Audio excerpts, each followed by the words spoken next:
वालेकुम बच्चों, आज हम मांझी इस नज़्म को पढ़ने जा रहे हैं। मांझी मांझी का मतलब होता है कश्ती चलाने वाला।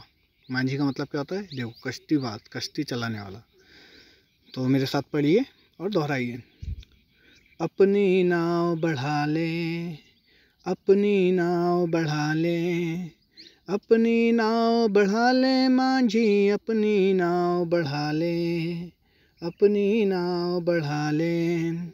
उठती गिरती लहरों पर तू अपनी नाव चढ़ा ले, अपनी नाव बढ़ा ले मांझी, अपनी नाव बढ़ा ले। तू दरिया का राजा मांझी, राज तेरा दरिया पर।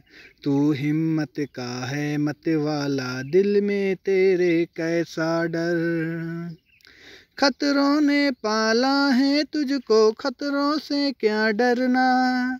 तूने कब सीखा है मांझी, ठंडी आहें भरना। हैया हैया बोल के तेरे साथी बढ़ते जाएं, तू भी आगे बढ़ जा मांझी, वो भी बढ़ते जाएं। मौजों की क्या हिम्मत तेरी हिम्मत से टकराए, सन सन चलती तेज हवाएं तुझको क्या धमकाए। अपनी नाव बढ़ा ले, अपनी नाव बढ़ा ले, अपनी नाव बढ़ा ले मांझी, अपनी नाव बढ़ा ले।